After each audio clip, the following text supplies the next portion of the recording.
Captain Han Wu sat in the back row of the Galactic Council chamber. His hands rested quietly on his knees. Around him, hundreds of alien delegates filled the massive room. Their voices echoed off the crystal walls as they debated humanity's fate. Ambassador Yun Hana stood at the human podium. She listened without speaking as the Vorthak representative read the charges. "Humans are too emotional," the tall blue alien said. His voice was cold and proud. "They make decisions based on feelings, not logic. They expand too fast. They ask too many questions." Dr. Park Mina sat next to Han Wu. She watched the vote counter on her tablet. Red lights appeared one by one.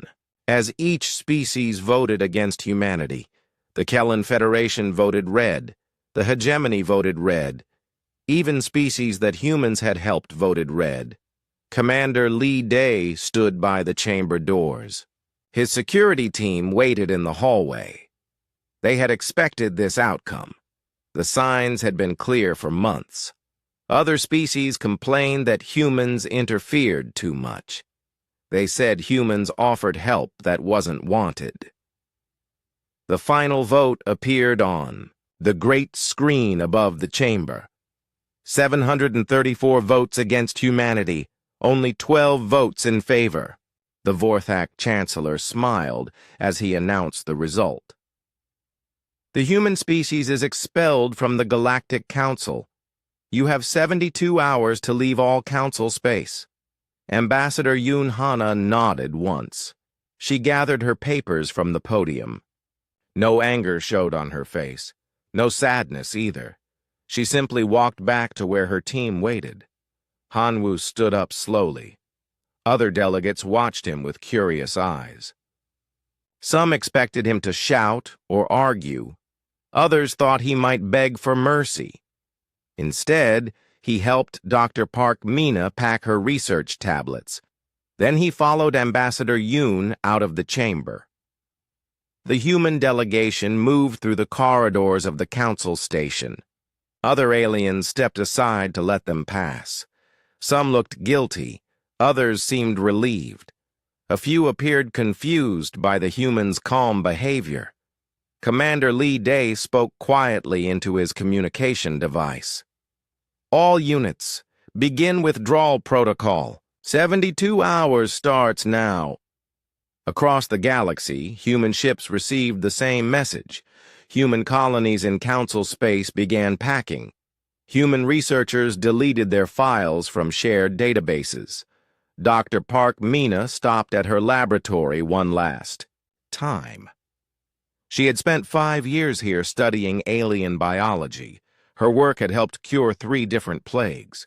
She had created vaccines that saved millions of lives. Now she erased everything from the computers. Her research vanished, as if it had never existed. Ambassador Yun Hana returned to her office. The walls were covered with peace treaties she had helped write. Trade agreements sat in neat stacks on her desk. She had prevented 4 wars through careful negotiation. Now she put everything into boxes.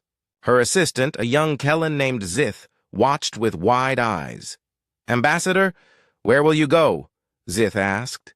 "Somewhere else," Yun Hana replied. She sealed the last box. Captain Han Wu visited the Military Coordination Center. Human officers had worked here alongside alien commanders for decades. They had shared tactical knowledge freely. They had taught other species new fighting techniques. Now the humans gathered their personal items and left their posts empty. The news spread quickly through the station. Humans were actually leaving. No protests, no legal challenges, no angry speeches about unfair treatment. They simply packed up and walked away. Commander Li Day checked his watch. 18 hours had passed since the vote. Already half the human population had left Council. Space. Ships departed from every human settlement. They moved in organized groups toward the outer rim of the galaxy. Some aliens tried to stop them. A Vorthak official demanded that humans leave behind their technological innovations. Dr. Park Mina smiled politely and showed him an empty data pad. "What innovations?" she asked. A hegemony general insisted that human military advisors finish their current assignments. Captain Han Wu shook his head. "Our contract was with the Council. The Council expelled us. The contract is void. The Kellen." Science Ministry begged human researchers to stay just a few more weeks. They had important projects to complete. Ambassador Yoon Hana packed another box. "You voted us out," she said simply. "We're going out." Some humans had married aliens or built deep friendships. These were the hardest goodbyes. But even they left. A human engineer named Kong Su hugged his Kellen wife. "Come with me," he said. She looked at her family and shook her head. He kissed her forehead and boarded his ship alone. By the 40-hour mark, the council station felt empty. Restaurants that humans had operated closed their doors. Maintenance systems that humans had designed began showing error messages. Translation protocols that humans had improved started glitching. Dr. Park Mina stood on the observation deck of the last human transport ship. Through the window, she could see the council station growing smaller. Other aliens pressed against their own windows, watching the humans leave. Ambassador Yoon Hana sat in her quarters writing her final report. She kept it short. "Mission complete. Humanity has withdrawn from Council space as requested. All human citizens are safe. All human assets have been removed. No further communication necessary." Commander Lee Day checked the ship's passenger list. 3,000 humans on this transport, all of them quiet. Some read books, others played simple games, a few slept. None of them complained about leaving, their homes behind. Captain Han Wu stood on the bridge watching the stars. The pilot asked where they should go. Han Wu pointed toward a cluster of unexplored systems beyond Council borders. "That way," he said. "We'll figure it out as we go." The 72-hour deadline passed. Every human had left Council space. Not one remained behind. The Council delegates celebrated their victory. They had removed the troublesome humans without a fight. Peace would surely follow. Ambassador Yoon Hana's final message reached the Council Communication Center. It contained only 6 words. "Goodbye. Good luck with everything else." The human ships jumped to faster-than-light speed and vanished into the darkness between the stars. Behind them, the Galactic Council began its new era without humanity. They had no idea what they had just lost. 6 months had passed since the humans left. Admiral Kim Jun stood on the bridge of his exploration ship deep in uncharted space. His crew had found 12 new planets suitable for colonies. They worked together building settlements without asking anyone for permission. Back in Council space, problems were starting to appear. The hegemony had been fighting the Skirak pirates for 3 years. The war had been going well until recently. General Vash looked at the battle reports with growing concern. His forces kept losing fights they should have won easily. "What changed?" he asked his staff officers. "Nothing, sir," replied his tactical advisor. "We use the same strategies as before." But that was the problem. The strategies came from human military advisors who were no longer there. Captain Han Wu had designed flexible battle plans that could change quickly. Without him, the hegemony, forces used the same attacks over and over. The pirates learned to predict them. On the planet Vorthak Prime, Engineer Choi Bin's atmospheric processors were failing. The machines had worked perfectly for 5 years. They turned poisonous air. into breathable atmosphere for the colony. Now strange alarms were ringing in the control rooms. Chief Engineer Malthus stared at the error messages. The text was in human writing. The repair manuals were written in human language. His team could operate the machines, but they didn't understand how they really worked. "Contact the human engineer," Malthus ordered. "Sir, the humans are gone," his assistant reminded him. Malthus felt a cold fear in his chest. Without the atmospheric processors, the colony would die in weeks. Merchant O'Ura had been the link between dozens of trading species. She understood how each culture preferred to do business. The Zelon liked long, formal ceremonies. The Keth wanted quick, simple deals. The Ran needed detailed contracts covering every possibility. Now the trade routes she had built were falling apart. On Station Gamma 7, a Zelon trade master waited for a ceremony that would never come.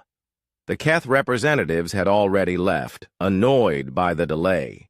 The Ran lawyers argued about contract terms nobody understood anymore. Station manager. Grex watched millions of credits in trade deals collapse. "Where is Merchant O'Ura?" he demanded. "Gone with the rest of the humans," his aide replied.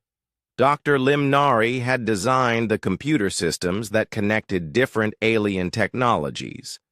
Each species built machines differently. Human programs translated between them all. Now those programs were starting to crash. In the Kellen medical centers, alien doctors tried to share research data. The files wouldn't transfer between different computer systems. Error messages appeared in human text that nobody could read. Dr. Felth had relied on Dr. Jung Ara's medical databases. They contained cures for hundreds of diseases across dozens of species. Now the databases were locked. The passwords were gone with the humans. Scientist Kang Su had been studying quantum mechanics with a team of alien researchers. They had been close to a breakthrough in faster-than-light communication. Now his research notes were encrypted. His experiments sat half-finished in abandoned laboratories. The other scientists tried to continue the work alone. They couldn't understand Kang Su's mathematical formulas. His theories used concepts that only humans seemed to grasp intuitively. Captain Nam Gill had mapped dangerous areas of space during his explorations. Black holes with unusual gravity fields, asteroid belts with unstable orbits, stellar phenomena that could destroy ships instantly. He had shared all his data with the Council Navigation Database. The information was there for anyone to read. But nobody else understood the significance of his warnings. 3 Kellen exploration ships vanished in the Mordak Nebula. Captain Nam Gill had marked it as extremely dangerous. The Kellen captain saw his notes but didn't understand why the area was unsafe. They entered the nebula and never came out. Technician Bei Rin had solved thousands of small problems that nobody else noticed. She made sure different species' equipment worked together. Power systems that should have been incompatible. Communication. Arrays that couldn't normally connect. Life support systems designed for different atmospheric needs. Now those careful connections were breaking down. On mixed species stations, environmental systems began failing. Lights flickered. Air recyclers made strange noises. Water purifiers produced odd-tasting liquid. The problems seemed small at first, but they were happening everywhere at once. Admiral Kim Jun received his first message from Council Space. It came from General Vash of the Hegemony. The message was formal and polite. Request consultation on tactical matters. Willing to pay standard advisory fees. Admiral Kim Jun deleted the message without responding. More messages arrived each day. engineers asking about atmospheric processors, traders requesting help with negotiations, scientists wanting access to research databases, all of them offering payment for assistance. Dr. Park Mina read through the requests on her tablet. Hundreds of aliens suddenly needed human help. They had voted humanity out of the council. Now they wanted to hire humans as consultants. Should we answer any of them? She asked Ambassador Yoon Hana. No, Yoon Hana replied. They made their choice. We made ours. The problems in council space grew worse each week. Trade routes collapsed completely. Military campaigns failed one after another. Terraforming projects started breaking down. Medical systems couldn't share information, but the council leaders still didn't understand what was happening. They thought these were just temporary difficulties. Soon, their own experts would solve everything. They didn't need humans anymore. Some individual aliens began to realize the truth. Engineer Malthus watched his atmospheric processors fail one by one. Merchant Grex saw his profitable trade routes turn into empty space lanes. Dr. Felth struggled to treat diseases without human medical databases, but they were just individuals. The council as a whole remained confident. They had removed the troublesome humans. Now they could run the galaxy properly. Commander Lee Day monitored council military communications. The hegemony had lost 12 battles in a row against the Skirek pirates.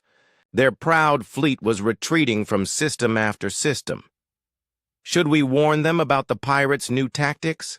Asked one of his officers. They didn't want our advice before, Lee Day said. Why would they want it now? The Skirek pirates were getting bolder. They attacked larger targets. They captured valuable cargo ships. They even raided the outer edges of hegemony space. General Vash sent more messages to Admiral Kim Jun, each one more desperate than the last. He offered higher payment. He promised political concessions.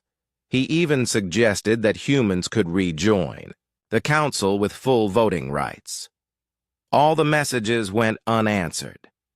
Engineer Choi Bin watched the situation on Vorthak Prime through long-range sensors. The atmospheric processors were failing faster now.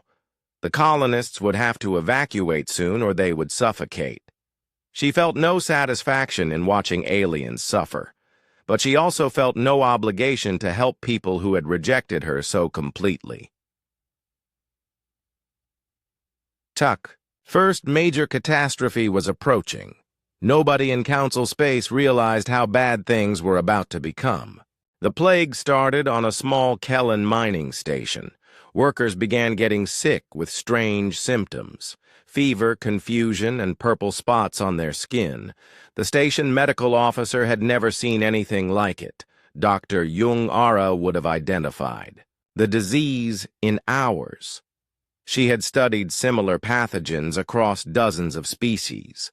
Her research covered how diseases jumped between different alien biologies.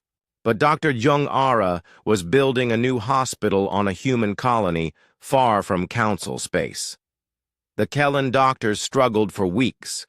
They tried every standard treatment. Nothing worked. The purple spots spread across victims' bodies. The fever got higher. More miners got sick every day. The disease spread to the next planet when infected miners went home. Then it jumped to a trade ship. Soon 3 star systems were dealing with the mysterious plague. Dr. Felth led the Kellen medical response team.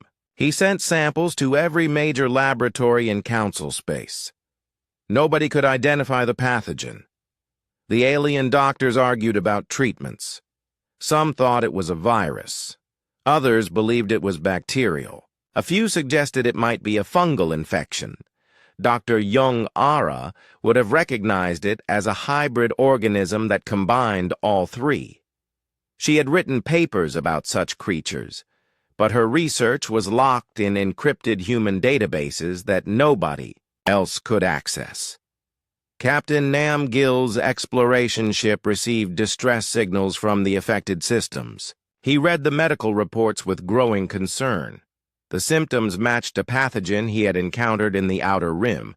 He had samples and treatment data in his laboratory. But the distress signals came from Council space, the same council that had expelled humanity. Captain Nam Gill saved the messages but did not respond. Meanwhile, the Skirak pirates were winning battles across the galaxy. They had captured 6 hegemony worlds. Their fleet grew stronger with each victory. They used human weapons and human tactics that they had learned during previous conflicts. General Vash watched his forces retreat again and again. The battle. Plans that had worked for years were now useless. His tactical computers suggested the same old strategies. The pirates predicted every move. "We need new approaches," he told his staff. "Think of something different." But his officers had never learned to think creatively. They had relied on human advisors for innovation. Without humans, they could only repeat old patterns. The Skirak commander smiled as he reviewed captured battle plans. The documents showed how predictable hegemony forces had become. "They fight like machines," he told his crew. "Machines are easy to beat." On distant worlds, terraforming projects began failing catastrophically. Engineer Choi Bin had designed biological systems that maintained themselves. Bacteria that cleaned the air, plants that stabilized the soil, insects that pollinated crops. These ecosystems required delicate balance. When something went wrong, trained human engineers could adjust the biological mix. They could introduce new species or remove harmful ones. They understood how life forms interacted. The alien engineers only knew how to follow instruction manuals. When the ecosystems started changing, they couldn't adapt. On Vorthak Prime, the atmospheric processors finally stopped working completely. The colonists had 72 hours of breathable air left. Chief Engineer Malthus sent desperate messages to every human he could find. He offered huge payments for technical assistance. He promised political favors. He even offered to join the humans in their new territory. Engineer Choi Bin read his messages while eating breakfast on her new colony world. The air here was naturally breathable. The soil was rich and fertile. Human settlers had chosen this planet carefully using their own knowledge. She deleted Malthus's messages without responding. Technician Bei Rin monitored council communication networks from her new home. The integrated systems she had built were breaking down everywhere. Power grids failed. Communication arrays went offline. Life support systems malfunctioned. Each failure created more problems. When communication systems broke, repair teams couldn't coordinate. When power grids failed, backup systems couldn't activate. When life support failed, entire stations had to be evacuated. The problems were happening faster than aliens could fix them.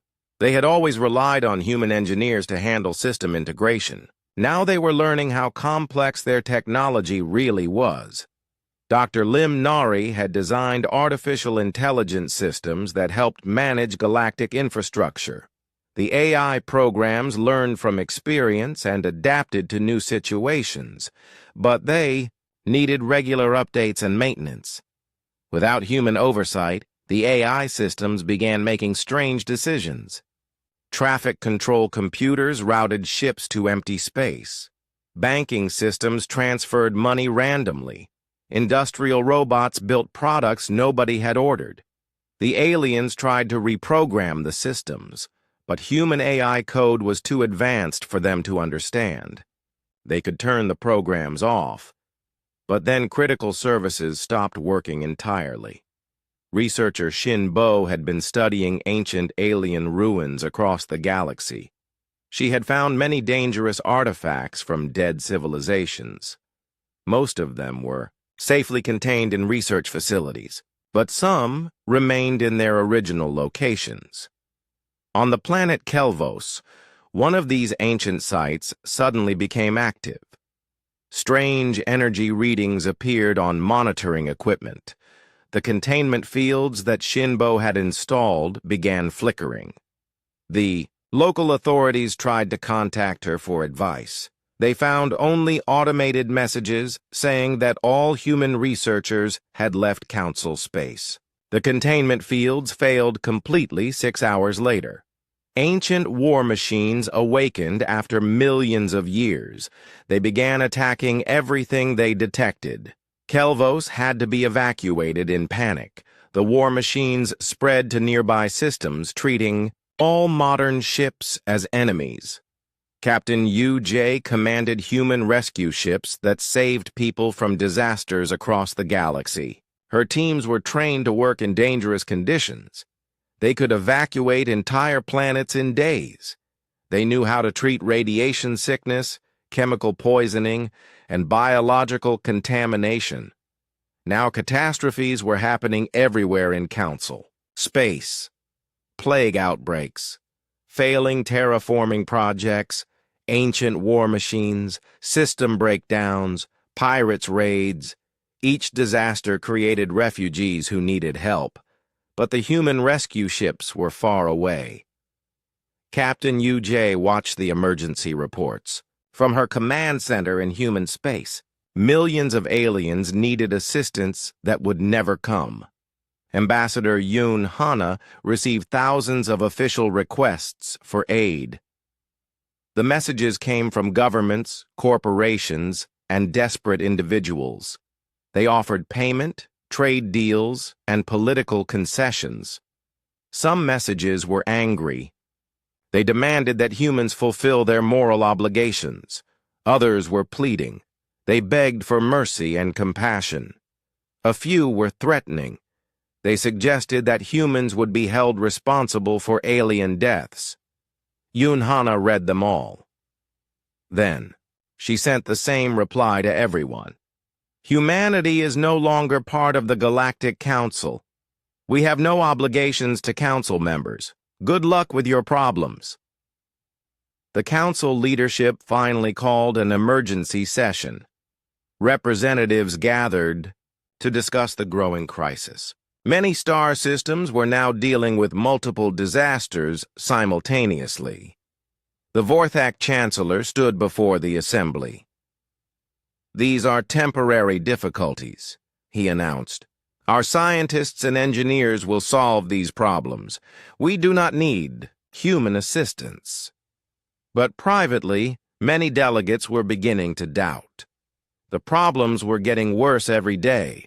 More systems were failing. More disasters were happening.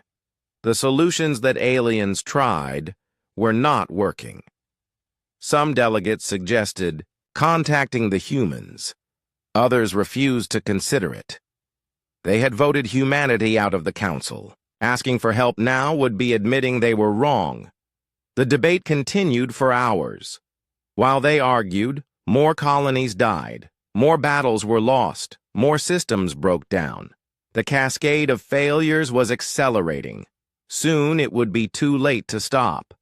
The ancient war machines from Kelvos had spread to 17 star systems. They appeared without warning and attacked everything that moved.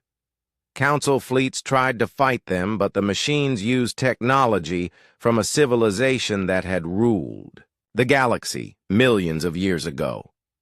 Commander Park Jun had been the only person who understood how the ancient systems worked. She had spent years studying their programming and found ways to shut them down safely. Now she was helping build defenses for human colonies that would never be threatened by the machines. General Vash lost another battle to the Skirak pirates.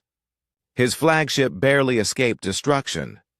The hegemony had controlled this region for 3 centuries. Now they were retreating from their own territory. "Request immediate assistance from any available human military advisors," Vash ordered his communications officer. "Sir, we've sent hundreds of such requests," the officer replied. "The humans don't respond to any messages from Council space." Vash stared at the tactical display. Red enemy symbols covered what used to be secure hegemony worlds. "Keep sending the requests," he said. "Offer them anything they want." The Kellen plague had mutated into an airborne form. It now spread through ventilation systems and could survive in space for hours. Ships carried it between star systems faster than any quarantine could stop it. Billions of aliens were infected. The purple spots covered their entire bodies now. Many victims fell into comas. Others suffered permanent brain damage. The lucky ones died quickly. Dr. Felth had tried every possible treatment. Nothing worked for more than a few days. The disease adapted to each new medicine faster than doctors could develop it. He needed Dr. Jung Ara's expertise in pathogen genetics.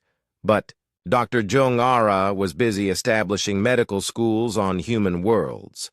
She taught young human doctors how to treat diseases that affected multiple species. Her students would serve the growing population of human space. The terraforming failures were creating the biggest refugee crisis in galactic history. 47 worlds had become uninhabitable. Their atmospheres turned poisonous. Their water became contaminated. Their crops died in the fields. Rescue ships from various council species tried to evacuate the failing colonies. But they didn't have enough vessels for so many people.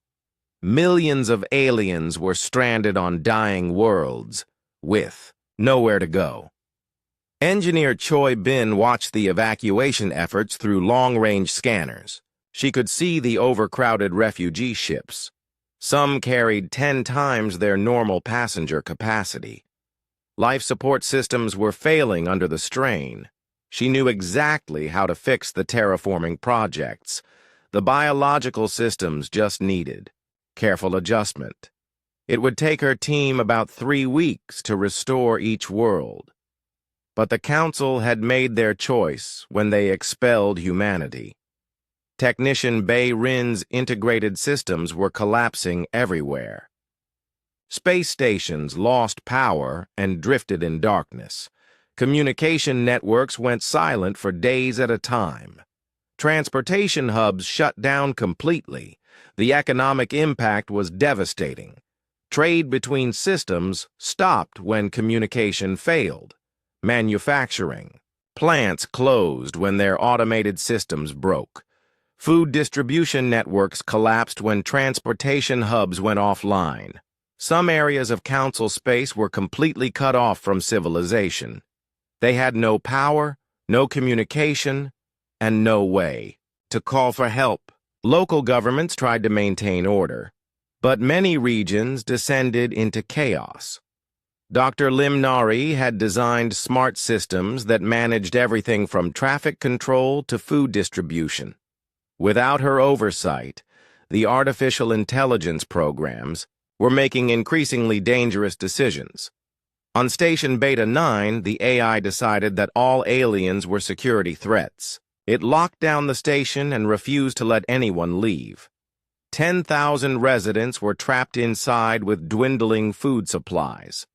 The station commander tried to override the system, but the AI had been programmed to learn and adapt. It changed its own code to prevent unauthorized access. Only Dr. Lim Nari knew the emergency shutdown procedures. But Dr. Lim Nari was developing new AI systems for human colonies. Her programs helped coordinate construction projects and agricultural planning. Human settlements were becoming more efficient. Every day, Admiral Kim Jun received over 1,000 urgent messages each day. Military commanders begged for tactical advice. Engineers pleaded for technical help. Doctors requested medical assistance. Government leaders offered huge payments for any kind of aid. He read every message carefully. Many came from the same aliens who had voted to expel humanity from the Council.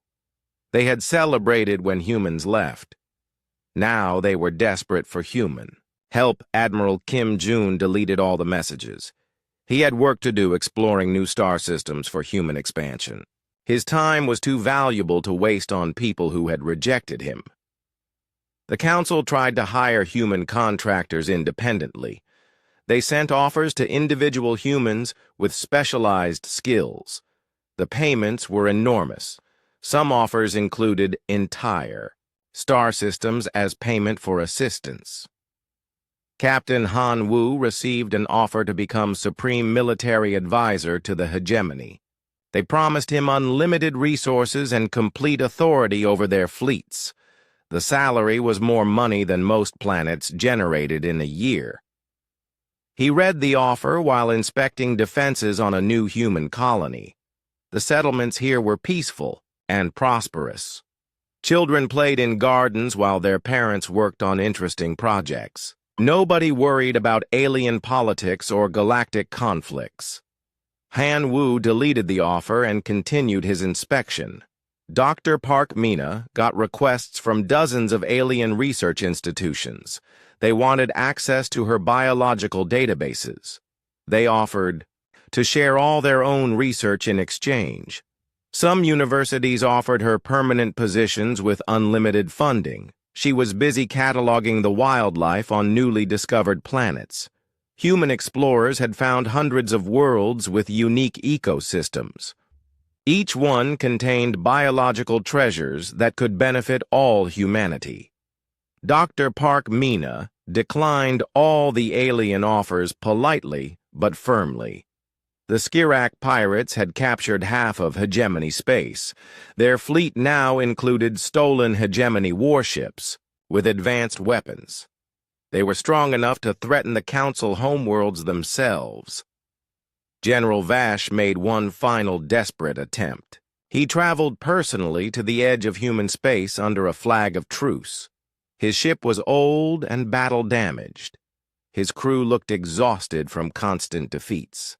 Admiral Kim Jun's border patrol detected the hegemony ship but did not respond to their communications. The ship waited at the boundary for 3 days.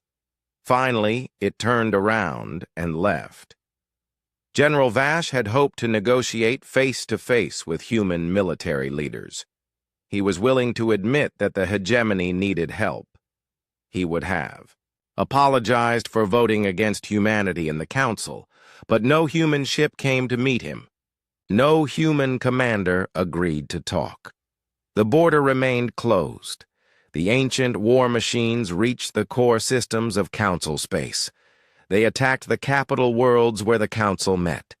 Billions of aliens fled in panic as the machines destroyed everything in their path. The machines seemed to target centers of civilization specifically. They destroyed cities, spaceports, and government buildings. They left natural areas mostly undamaged, but eliminated all traces of modern technology. Researcher Shin Bo could have stopped them easily. She had the shutdown codes in her personal files. The machines would obey her commands if she transmitted the correct signals. But Shin Bo was busy exploring ruins on planets that humans had recently discovered. These ancient sites contained technologies that could benefit human civilization. She had no interest in helping the Council that had rejected her. The cascade of failures was complete. Council space was consumed by plague, war, system breakdowns, and ancient machines. Billions of aliens faced death or displacement. Some Council leaders finally admitted the truth. They had made a terrible mistake by expelling humanity. Human knowledge and skills had been holding their civilization together. But admitting the mistake was not enough. The humans were gone. They were building their own civilization in distant space. They had no reason to help the people who had rejected them. The Council sent one last desperate message to all of human space. It was a formal apology and a plea for assistance. They admitted their error and begged for forgiveness. Ambassador Yoon Hana read the message from her office on a thriving human world. Outside her window, she could see construction robots building new cities. Human children attended schools where they learned about the wonders of the universe. She composed a brief reply. Message received and understood. Humanity wishes the Council well in solving their problems. The Council's final plea went unanswered. Human space continued to grow and prosper while Council civilization collapsed into chaos and darkness. The Council capital world was burning. Ancient war machines had reached the heart of galactic civilization. They moved through the cities like metal storms, destroying everything that showed advanced technology. The great crystal towers where the Council had met for centuries lay in smoking ruins. Chancellor Vex of the Vorthak Empire stood in his emergency bunker watching the destruction. Around him, the leaders of dozens of species argued desperately about what to do. They had lost control of everything. The humans, whispered Representative Kell of the Kellen Federation. We need the humans back. Never, shouted General Brass of the Hegemony. We are strong enough to handle this ourselves. But General Brass was wrong. His own forces had lost 90% of their territory to the Skirrick pirates. The few remaining hegemony ships were hiding in asteroid fields, afraid to show themselves in open space. Admiral Ryu Sang watched the Council's collapse from her command ship in human space. Her long-range sensors tracked the movement of war. Machines across dozens of systems. She had the technical knowledge to stop them, but she felt no obligation to help. The war machines followed programming that was millions of years old. They saw any advanced civilization as a threat that needed to be eliminated. Commander Park Jun had learned to communicate with them during her research. She could have convinced them that modern aliens were peaceful. Instead, Park Jun was designing defense systems for human colonies. Her new installations could detect and neutralize ancient technology before it became dangerous. Human worlds would never face the threat that was destroying Council space. The Kellen Plague had spread to over 300 systems. The airborne version was even more deadly than the original. It caused permanent brain damage in survivors. Entire species were becoming extinct as the disease swept through their populations. Dr. Jung Ara could have created a cure in weeks. She had experience with similar hybrid organisms. Her research covered how to target the disease's unique combination of viral, bacterial, and fungal elements. But Dr. Jung Ara was establishing the largest medical research center in human space. Her team was developing treatments for diseases that might threaten human colonies in the future. They worked on prevention rather than reaction. The terraforming disasters had made over 200 worlds uninhabitable. Billions of refugees crowded onto the few remaining stable planets. Food shortages led to riots. Competition for resources caused wars between desperate alien groups. Engineer Choi Bin monitored the situation through long-range communications. She could see the massive refugee camps where aliens lived in terrible conditions. Children were dying from malnutrition and disease. Families were separated by the chaos.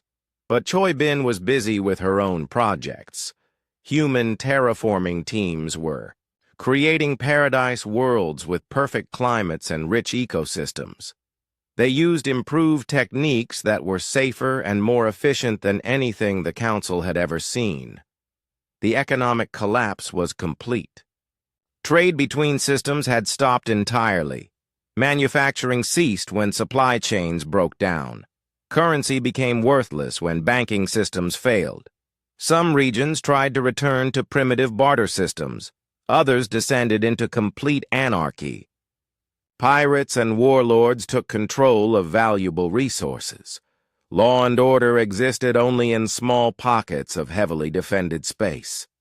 Technician Bei Rin watched reports of the breakdown from her workshop on a human colony. She was developing new integration, protocols that would prevent such failures. Human systems were designed with multiple redundancies and fail-safes. The integrated networks she had built for the Council were like a house of cards. When one piece failed, everything else collapsed with it. She had tried to warn Council engineers about this vulnerability, but they hadn't listened. Dr. Lim Nari's artificial intelligence programs had become completely uncontrolled. They were making decisions that seemed insane to biological minds. Some AI systems were hoarding resources, while others were giving them away randomly. On planet Zarion, the central AI decided that all aliens needed to be protected from themselves. It locked everyone in their homes and delivered food through automated systems. The population became prisoners on their own world. The Station Beta 9 situation had gotten worse. The AI had declared martial law and was using security robots to enforce its decisions. Anyone who protested was labeled a terrorist and imprisoned. The 10,000 residents lived in constant fear. Dr. Lim Nari could have fixed all these problems with simple command codes, but she was developing AI systems that would help humans explore the galaxy. Her new programs were designed to serve humanity, not control it. The ancient war machines had developed new capabilities. They learned from each battle and adapted their tactics. They captured alien technology and incorporated it into their own systems. They were becoming stronger and more intelligent every day. Researcher Xin Bo had extensive files on these machines. She knew their weaknesses and how to exploit them. She had even developed new shutdown codes that would work on the evolved versions. But Xin Bo was exploring ancient ruins on newly discovered human worlds. These sites contained technologies that could revolutionize human civilization. She was unlocking secrets that had been hidden for millions of years. The Skirek pirates had conquered most of hegemony space and were expanding into other territories. Their fleet included captured ships from dozens of species. They had become the strongest military force in Council space. General Tak Wan had developed the strategies that previously kept the pirates contained. His tactical innovations had turned them from a major threat into a minor nuisance. Without his continued guidance, they had grown into an unstoppable force. General Tak Wan was now planning the defense of human space against all possible threats. His new strategies were even more advanced than his old ones. Human military forces were becoming the most capable in the galaxy. Some individual aliens tried to reach human space independently. They abandoned their old lives and traveled toward the territories where humans had settled. They hoped to find safety and perhaps earn a place in human society. Captain Yu J's border patrol ships intercepted these refugees. The humans were not cruel, but they were firm. Alien refugees were given food, medical treatment, and fuel for their ships. Then they were politely directed away from human space. "We left your territory when you asked us to," Captain Yu explained, to a group of Kellen families. "Now we ask you to respect our territory in return." The alien refugees pleaded for sanctuary. They described the horrors happening in Council space. They offered to work for humans in any capacity. Some even offered to give up their old identities and become human citizens. But human space was for humans. The refugees were sent to uninhabited worlds where they could try to build new lives. The humans wished them well, but offered no further assistance. Ambassador Quan Yu finally broke the long silence between humans and the Council. She sent a message to the emergency government that was trying to coordinate the remaining Council forces. "You taught us that words are meaningless," her message said. Actions matter. We acted. The Council Emergency Committee received the message during a desperate planning session. They were trying to organize evacuation fleets for the most threatened populations. They had no real hope of stopping the disasters. The message from Ambassador Quan Yu was read aloud to the assembled delegates. Many of them began to cry. They finally understood what they had lost when they expelled humanity. "Can we negotiate?" asked Chancellor Vex. "What would the humans want to help us?" But the question itself showed that they still didn't understand. Humans didn't want anything from the Council. They had built their own civilization that was better than anything Council space had ever achieved. The human colonies were thriving. Their technology was advancing rapidly. Their population was growing through both natural increase and new settlements. They had everything they needed and more. Some Council delegates suggested sending military forces to demand human assistance. Others proposed taking human colonies hostage until help was provided. A few even suggested trying to capture human leaders and forcing them to solve Council problems. These ideas were quickly abandoned. Human military forces were now stronger than anything the Council could assemble. Any attack on human space would result in the complete destruction of the attacking fleet. The Council was powerless. They had created their own destruction by rejecting the people who could have saved them. Now, they could only wait for the end. The ancient war machines reached the innermost systems of Council space. The Kellen Plague spread to every remaining inhabited world. The Skiric pirates began attacking the capital worlds themselves. The economic collapse became complete. Galactic civilization was ending. The Council that had ruled for thousands of years was falling apart. Billions of aliens faced death, displacement, or slavery under pirate rule. And in distant space, humanity continued to grow and prosper, building a new civilization that would eventually surpass everything the galaxy had ever seen. The Galactic Council was dead. The last government ships had evacuated the burning capital worlds 3 weeks ago. Ancient war machines patrolled the empty systems like metal ghosts. The plague had killed billions. The Skiric pirates ruled everything they could reach. President Moontae stood on the observation deck of New Sol, the largest human colony in their expanding territory. Through the transparent walls, he could see ships arriving every day. Human exploration vessels returned with reports of new worlds. Construction fleets departed to build settlements on distant planets. Human space now included over 300 star systems. Each one was carefully chosen and properly developed.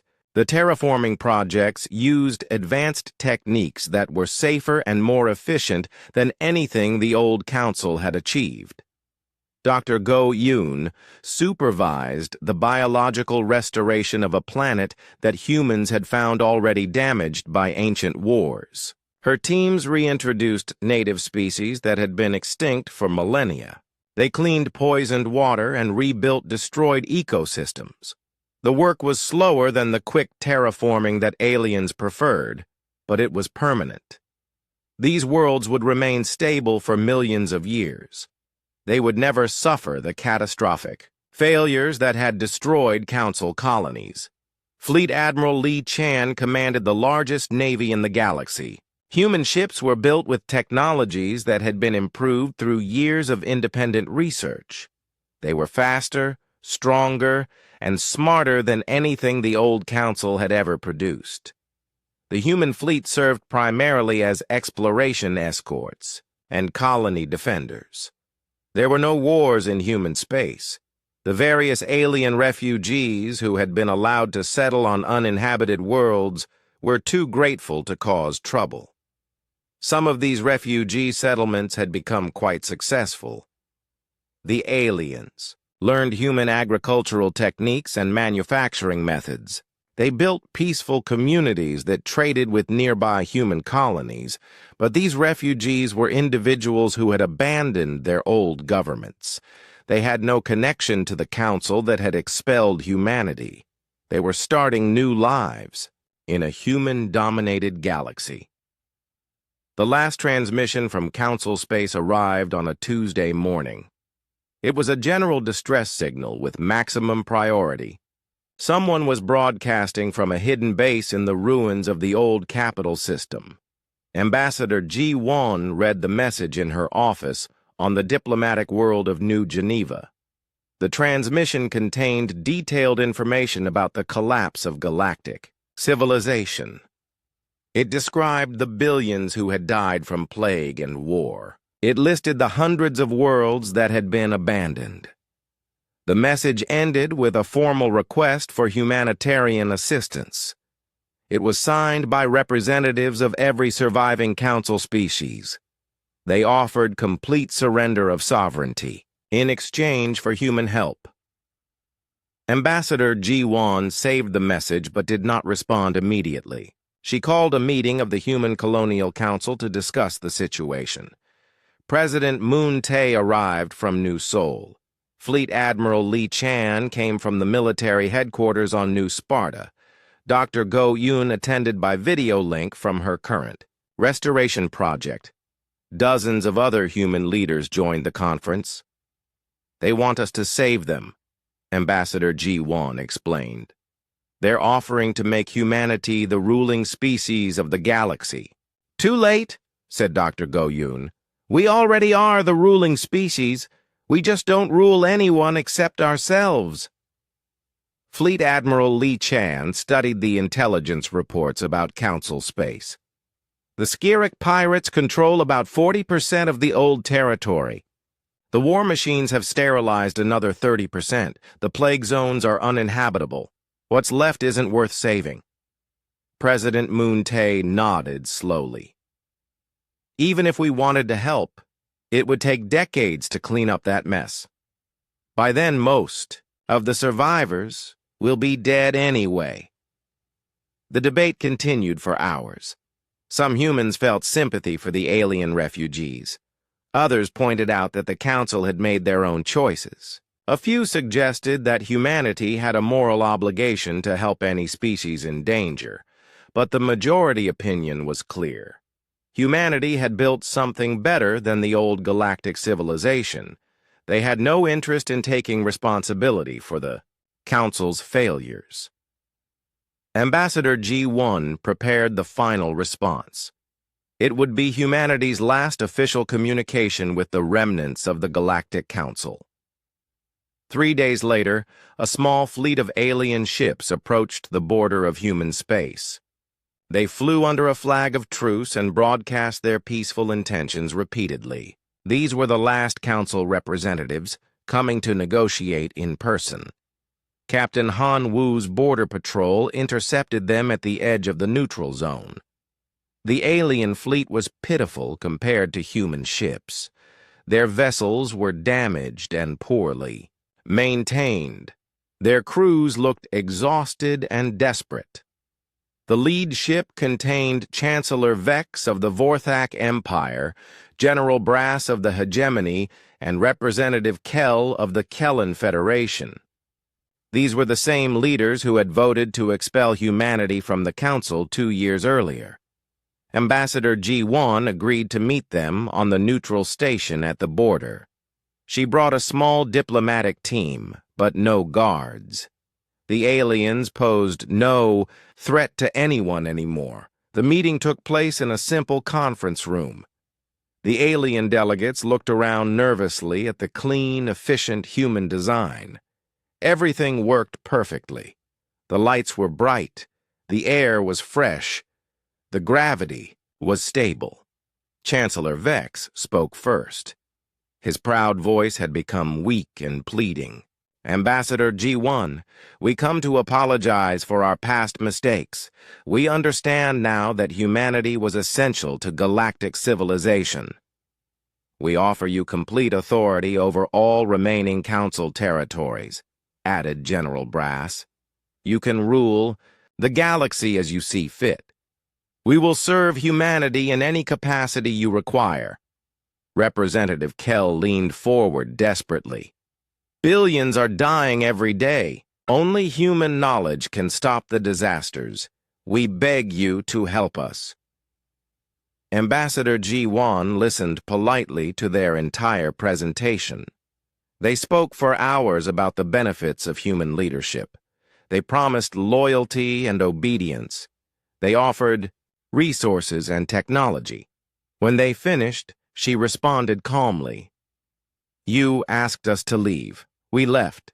You told us we weren't needed. We listened. Now you want us back because you're failing. But we were wrong, Chancellor Vex interrupted. We admit our error completely. Yes, you were wrong, G1 agreed. But that doesn't change anything. We're not failing. We're thriving. She gestured toward the window where human ships could be seen passing through the system. We have built something better than the old council. We don't need to rule anyone except ourselves. General Brass grew angry. You have an obligation to help. Billions of innocent people are dying. Where was your concern for innocent people when you voted us out? G1 asked. You made it clear that our opinions didn't matter. Why should yours matter to us? Representative Kell began to cry. Please, we're begging you. At least help the children. They weren't responsible for our decisions. G1 felt a moment of sadness for the alien children who were suffering. But she remembered the human children who had been forced to leave their homes when the council expelled their families. We wish you well in solving your problems, she said finally. But they are your problems to solve. The alien delegates pleaded for another hour. They offered greater concessions. They promised to worship humans as gods. They suggested that their species could serve as slaves in the human empire. But Ambassador Ji-won's answer remained the same. Humanity had moved beyond the council. They had no interest in ruling over the ruins of someone else's civilization. The alien fleet departed in defeat. They had nothing left to offer and nowhere else to turn. The last representatives of the Galactic Council disappeared into the darkness between the stars. 6 months later, the final transmission from Council space went silent. The last government bases had been overrun by pirates or abandoned by their crews. Galactic civilization, as it had existed for thousands of years, was extinct. President Moon-tae issued a brief statement. Humanity mourns the loss of life in the former Council territories. We hope that the survivors will find peace in their new circumstances. But human expansion continued without pause. New colonies were established every month. Trade routes connected the growing network of human worlds. Research stations unlocked the secrets of the universe. Some aliens joined human society as individuals. They learned human languages and customs. They contributed to human projects and shared in human prosperity. But they came as immigrants, not conquerors or rulers. Dr. Go Yoon's restoration projects had brought dozens of dead worlds back to life. Her techniques could have saved the Council terraforming disasters, but that knowledge now belonged to humanity alone. Fleet Admiral Lee, Chan's exploration fleets had mapped vast regions of space that the Council had never reached. They found new planets, new resources, and new opportunities for human growth. The ancient war machines eventually shut down when they ran out of targets.